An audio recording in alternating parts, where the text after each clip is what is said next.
係一個公立學校。咁咧，公立學校咧有啲乜嘢咧？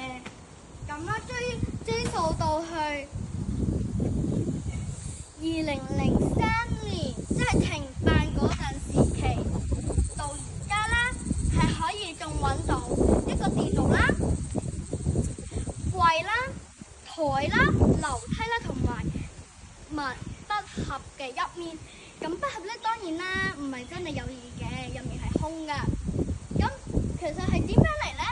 就係由我屋企啦，你行過嚟之後咧，經過上兩皮村，即係嗰度，我睇前面嗰度有一個紅色嘅，有個紅色嘅柱，嗰個就係東涌消防局嘅協助處啦。咁呢度咧，佢嗰度咧有個細型嘅拱門，咁咧佢有寫住東涌炮台呢4個字。你行到嚟咧，你就會經過呢度有個大門，呢度行樓梯上嚟我哋就到啦。咁嚟呢度有啲乜嘢做咧？好，我哋首先上去上面睇下先。上面有乜嘢啊？上面咧就當然有啲炮，但係咁我企嘅呢個位置當然唔會係唔係太清晰啦。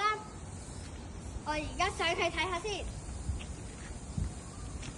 咁咧呢度咧，除咗上去之外咧，除咗我啱啱講咗嘅東涌公立學校，仲有一個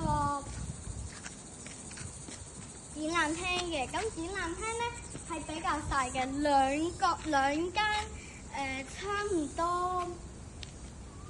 5至6平方米嘅2-3平方米嘅室啦。咁係兩室嘅。咁咧入面主要講啲乜嘢咧？主要講嘅都係由起完一個東涌炮台之後咧，直至到去列入為法定古蹟入面嘅嗰啲即係喺所有地方執到嘅遺物。咁當然啦，而家咧除咗我哋嘅東涌公立學校停辦咗之後咧，其實咧仲有啲咧係會繼續營運嘅。咁包括有東涌鄉事委員會啦。咁咧東涌鄉事委員會咧就係呢一度經常舉辦活動嘅主要地方。咁當然啦，唔係咩事都要喺呢度嘅，可能係其他地方。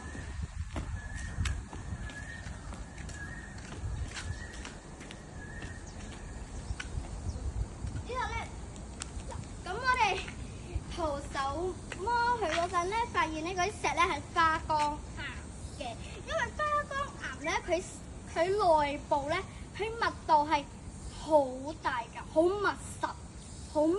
咁咧就可以，咁啲人咧點解要用花崗岩去起嘅原因啊？好，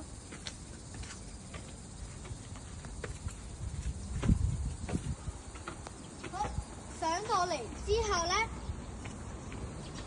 我而家眼前睇到嘅咧就係4個炮台，1、2、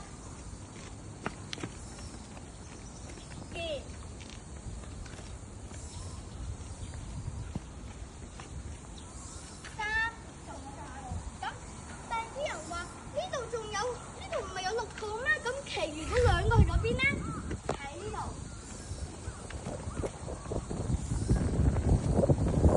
呢個咧係當時佢哋起完之後咧要用嘅。咁呢度所有佔嘅人咧，通常啲人嘅都係清朝嘅人。咁點解呢啲清朝嘅人就係要整呢一個咧？好，我哋睇下出面啦。我哋而家睇落去係日東村，但係實際上咧喺呢一個東涌炮台未起完之後，日東村係未起好㗎。即係點啊？我哋嗰陣時嘅日東村係踢海嚟嘅，所以咧啲人話點解嗰陣時嗰啲炮會指住日東村唔係海嘅咩？唔可以想炸咗我哋日東村啊？咁咧就係因為佢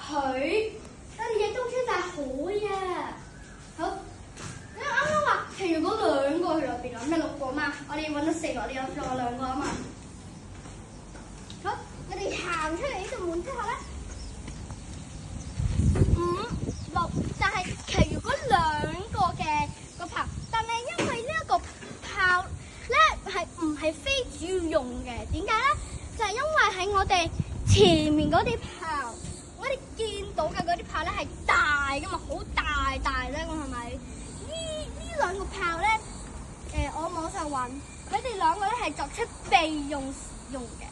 咁咧就話，點解嗰度有兩個？呢度嗰四個呢度兩個嘅？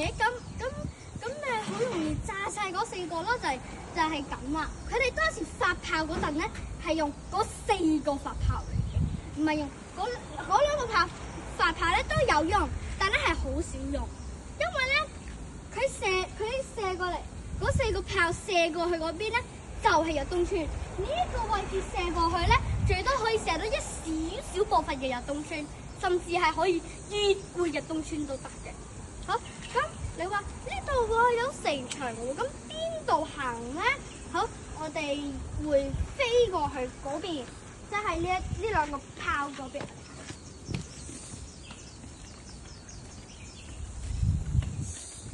咁當然啦，呢樹咧唔係以前種起嘅，當然係而家種起啦，列入為法定古蹟。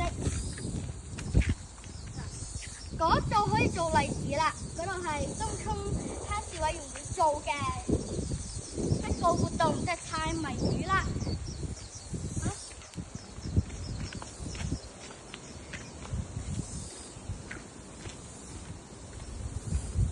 好啦，我哋咧上完樓梯之後咧，佢呢個咧係比較遠嘅，行過去5-6分鐘啦。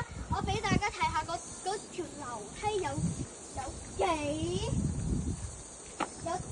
係點樣行？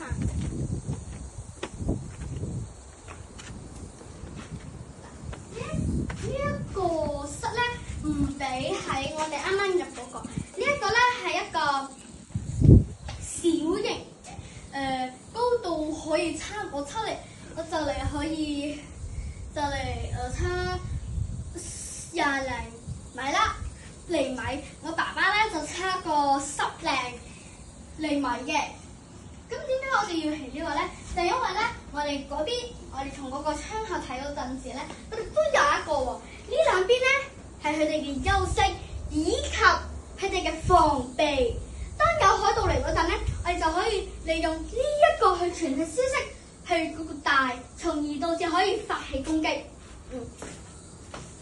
咁呢度出完去之後咧。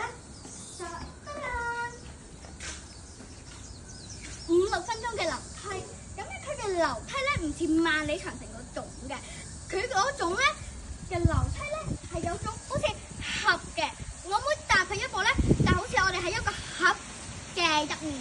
好，我哋過嚟睇1級嘅樓梯。冇睇嚟喎，就係呢一種，佢嘅形狀咧好似一個盒嘅底部一樣，我哋就係企上去嘅。咁咧，我哋有一段路咧係唔使行樓梯嘅，因為嗰段路咧就係我哋行落去啦。好，咁我今日分享嘅嗰個東涌炮台就完畢啦。希望大家睇完呢個視頻之後咧，可以過嚟睇下我哋呢一個嘅東涌炮台。拜拜。